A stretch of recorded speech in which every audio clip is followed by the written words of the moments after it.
Wakati serikali ya awamu ya 6 chini ya kinara wa uhifadhi na utunzaji wa mazingira hapa nchini, Mheshimiwa Dr. Samia Suluhu Hassan akiendelea na kampeni yake ya kuhamasisha wananchi kutumia nishati safi na salama na kuachana na matumizi ya kuni, mtoto Jacqueline Eliabi kutoka Morogoro ameamua kumuunga mkono rais wake kwa kujitokeza hadharani kuwa balozi wa kampeni hiyo.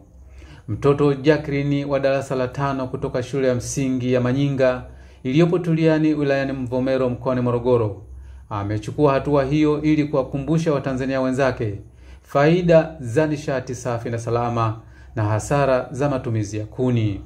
Hayo yamejiri wakati wa mbio za Mwenge wa Uhuru 2025 unaoendelea kukimbizwa katika halmashauri ya wilaya ya Mvomero mkoani Morogoro, ulipotembelea mradi wa matumizi ya nishati safi na salama katika shule ya sekondari ya Mzumbe ambayo imeanza kutekeleza kwa vitendo agizo la serikali la kuzitaka taasisi zote hapa nchini zinazotumia kuni kwa ajili ya kupikia kuachana na matumizi hayo na badala yake kutumia nishati safi na salama.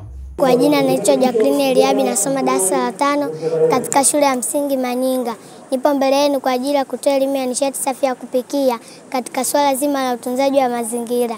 Kwanza nitaanza kutoa maana ya nishati safi ya kupikia. Nishati safi ya kupikia ni nishati yenye viwango vya chini sana vya udhalishaji wa uchafuzi unapochomwa. Mfano, gesi asilia, nishati ya jua, nishati ya upepo, nishati ya umeme, LPG, yani namaanisha liquid petroleum gas na kadhalika. Faida au muhimu wa kutumia nishati safi ya kupikia yamegawanywa katika makundi yafuatayo. Kundi la kwanza, kiafya. Nishati safi ya kupikia hupunguza magonjwa ya mfumo wa upumuaji.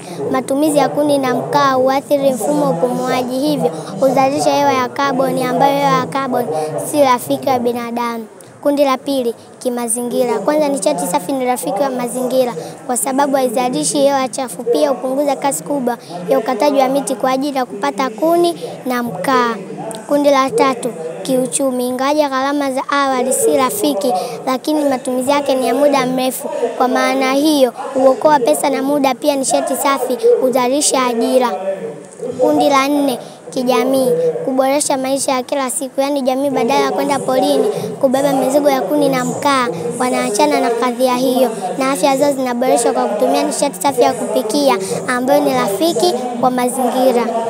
Mwisho, hivyo basi, bila kujali jinsia, rangi, dini, kabila, yatupasa sisi sote tutumie nishati safi ya kupikia ili kutunza mazingira yetu kwa ajili ya kizazi cha sasa na kizazi kijacho kwa maendeleo endelevu. Pia tukumbuke kuwa sisi sote ni mabalozi katika kumuunga mkono mama yetu, rafiki yetu, mpendwa wetu, rais wetu Daktari Samia Suluhu Hassan, ambaye ni kinara mkubwa wa kuhamasisha kwamba tutumie nishati safi ya kupikia ili kutunza mazingira yetu na kuboresha afya zetu. Kutokana na kauli mbiu ya Mwenge inavyosema, jitokeze kushiriki uchaguzi mkuu mwaka 2025 kwa amani na utulivu. Na maanisha kuwa hakikisha unamchagua kiongozi ambaye anahamasisha kuwa kutunza mazingira.